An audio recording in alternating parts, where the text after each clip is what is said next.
Hey guys, what's up? So welcome back to the channel. I know it's been a long time since you've seen me, so if you were kind of here before and saw the last couple videos that I had just before I kind of disappeared on you, you know that I had knee surgery. The knee surgery went okay. You know, I obviously survived. Like, that happened, so that's good, you know. And right now we're just kind of dealing with some of the complications that went along with it. One that was very unexpected was all the stomach issues I've been having. It's been extremely hard for me to eat food, and when I do eat food, it's kind of hard for me to keep it down. We'll just leave it at that because I know it's kind of gross. So, and it's been an ongoing issue, and I had my surgery at the beginning of July and not at the beginning of August. So we're kind of not sure where to go from here, you know, but we're figuring it out just kind of as we go, you know. So we did surgery. That all went okay. There were a lot of pain, of course, like I said, stomach issues, and then they took out the stitches. They weren't ready to come out. I told them that I didn't think they were ready to come out, but they were like, no, it'll be fine. And then one of them started to come open. I took care of it. I mean, I just took some rubbing alcohol and steri strips, you know, got everything back together. Anyways, so we did that. That was fun. And by we, I mean mostly me, because I don't let other people touch me when I don't feel good like that. Like, if I asked my parents, they just totally would. Like, that's not it. It's that I don't like other people to do it, because then if they hurt me, then I'm mad at them. Anyways, so time goes on.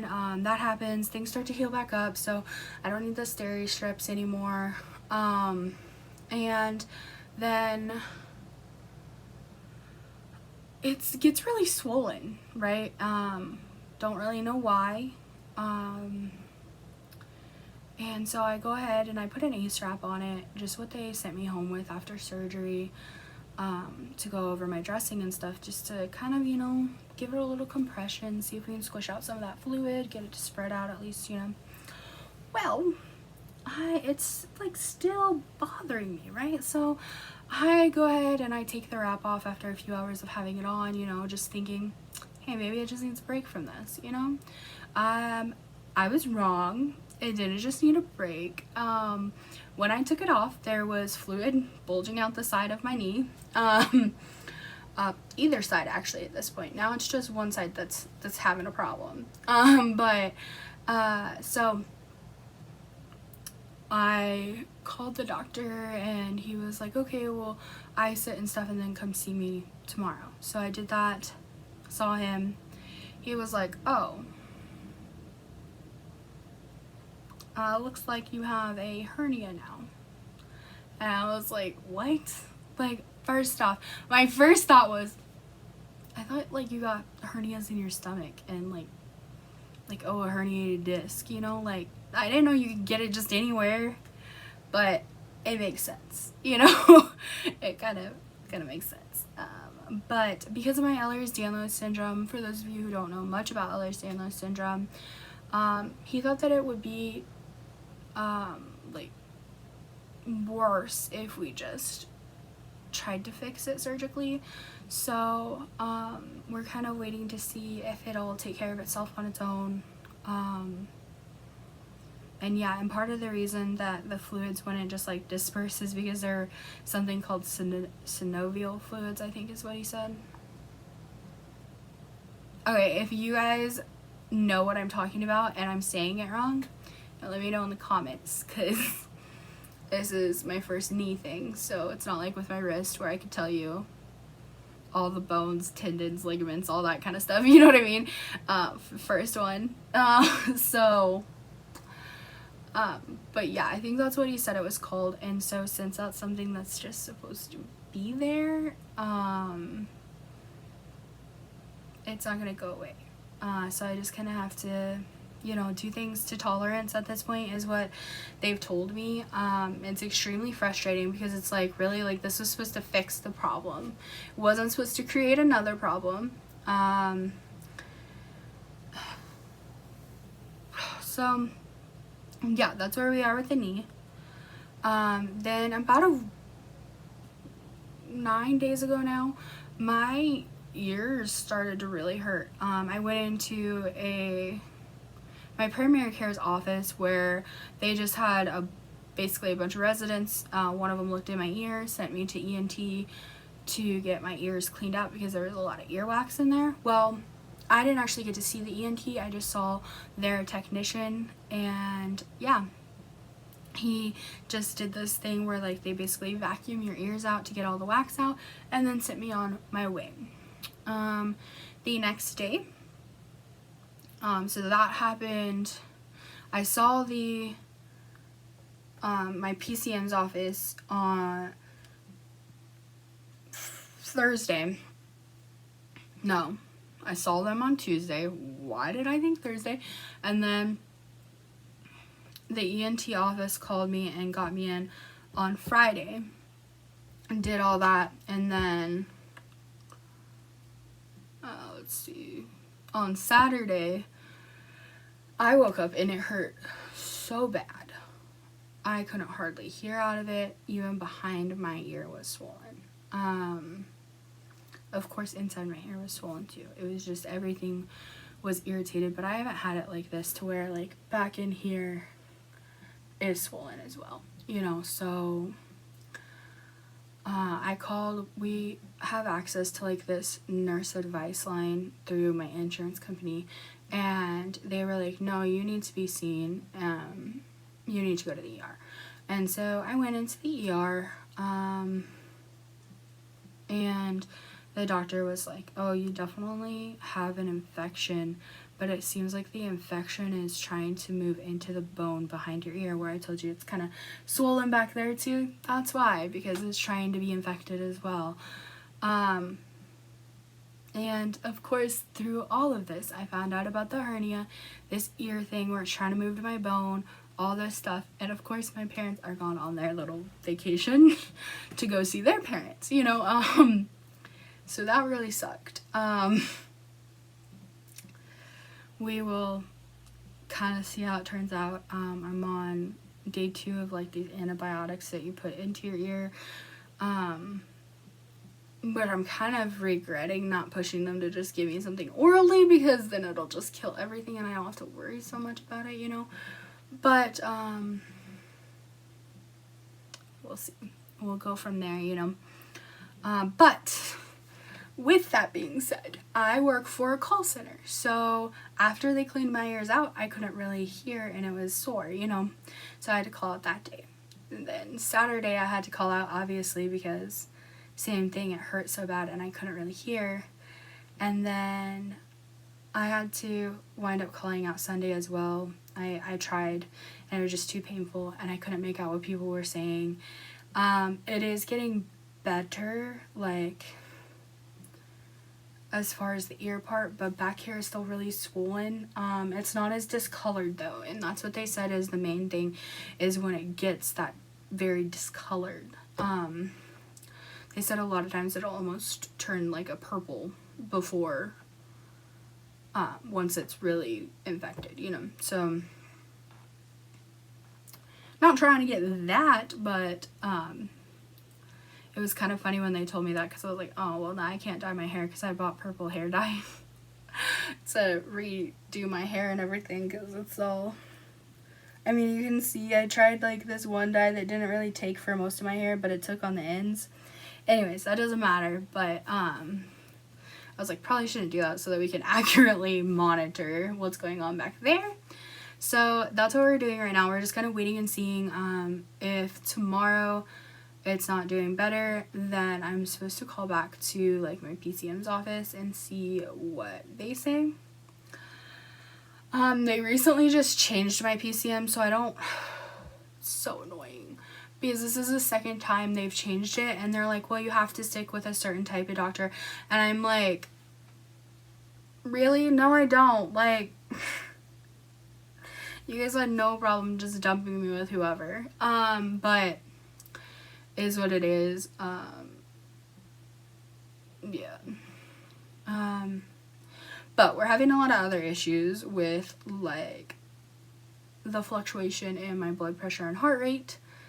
So that's not great. But I don't know how much I've talked about it, but they think that I may have postural orthostatic tachycardic syndrome, or POTS is its acronym. And we'll just kind of see from there. Between that and the gastroparesis, I have started looking at if I'm eligible to go to like Mayo Clinic or something like that to be seen. Now, what I've recently found out is that a lot of who can diagnose kind of both POTS and gastroparesis is neurologists, because it's a form of dysautonomia, which is basically a defect in your autonomic system. So like what regulates your blood pressure, your body temperature, you know, all that stuff that we don't have to think about, that our bodies just do. Like, it's usually the vagus nerve has some kind of damage or deficit, you know. So I started doing some research into the doctors and the clinics that have it, that deal with this kind of stuff most, and I've done the most experiments as far as that goes, because the thing is it's rare, just like the Ehlers-Danlos syndrome. So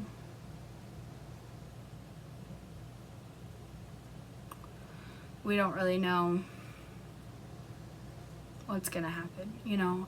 We don't know if we'll be eligible, if the insurance will let us, all that kind of stuff, but we're gonna see. It appears that the Mayo Clinic in I think it's Rochester, Minnesota. It's definitely in Minnesota for sure. But they seem to have the most experience with these type of dysautonomia. So I am working on getting in an application to go there. Like I said, I don't really know how my insurance will work with it, and if they even have a slot, if they'll even see me as needing to come to their facility, you know what I mean? But we'll see when we get there. They can deny me. That's really all that can happen at this point, you know? So trying to stay positive about it. But it would be nice to just have some more answers so that we can do treatments and stuff, because one of the things that really helps with everything is me being able to get IV fluids, because I drink 2 gallons of water a day, and still, like, when they test your blood, when they look at the different things that tell if you're hydrated properly or not, I show that I'm still dehydrated, which is not good, you know.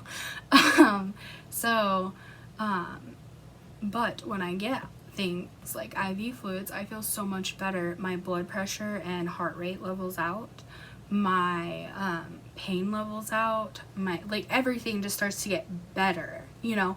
And so it would be nice if we could possibly do those more often. I know that everybody's like, there's a lot of risks to that, but I'm like, what else am I supposed to do since my body won't hydrate? We've tried all sorts of different electrolyte drinks, and I mean, you name it, we've done it, most likely. Like, aside from a couple of drinks that I've been allergic to, like, obviously I can't try those, because, well, then I'd die from just something else, you know. But we're doing that. But trying to do all this on my own, I'm like, oh my gosh, I need my mommy. Or a man, so, you know, hit me up. Just kidding. Just kidding. No one wants to deal with this hot mess. Anyways, so yeah, we're gonna do that. I am working on getting accepted into a new school that has a little more flexibility and has a program more set to what I'm thinking about doing right now. So we will see how that all blows over, see if if it's a match or not, I guess. Because I'd really like to be able to switch over there as soon as possible. I wanted to do it for this semester, but I don't really think that's possible because I'm coming up on where I'm going to be on late fees for the other school if I don't just sign up for classes, and I can't not be taking classes right now, so. But anyways, it's been kind of a rough week. Definitely a long week. I am ready, so ready for my parents to go home. I know you're probably like, what are you, 5? But sometimes a girl needs her mom. Deal with it. No, I'm just kidding. So yeah, I think that's pretty much it for like my little update right now. I mean, like I said, lots going on. Just kind of taking it a day at a time, seeing where we wind up even. I've got to figure out with my job and everything what happens since I had to be off 3 days in a row because you're only allowed like 6 things before you get fired. But they also said that they roll off like after 90 days. So I don't know. I've got to get a hold of HR is what I'm working on also to see what I need to do, because I know there are different things that kind of, oh, well, you went to the emergency room, so that's an acceptable reason and excused, or, you know, things like that. Because, well, I don't want to, I'm not trying to use it for the wrong reasons, you know what I mean? So we'll see. Luckily, I haven't been just like blowing all of my money, so missing a little bit of work won't be a huge deal as far as that goes. It's just frustrating because it's like when I started working from home, I was like, cool, nothing can stop me now. I can be sick and just like, it doesn't matter. Like, I can just work, you know? And then now it's like, oh, not if you can't hear, you can't. The world was like, check this out. You can't do it with this. Like, and so yeah, but anyways, we are working on finding some solutions, figuring out what we need to do next, and hoping that my bone doesn't get infected back there. Who knew? How does that even happen? I don't know. Apparently I shouldn't just ignore the pain. That's where I went wrong, I think, just deciding that I was gonna ignore it. But anyways, like I said, that's it for this update. I'll try to do some more like vlog things, show you what's going on. Yeah. Anyways, thank you guys for watching. Don't forget to like, comment, subscribe. Let me know if you've had any experiences like this in the past, what you did. It might help me, might help somebody else watching this video. And I will see you guys next time. Bye!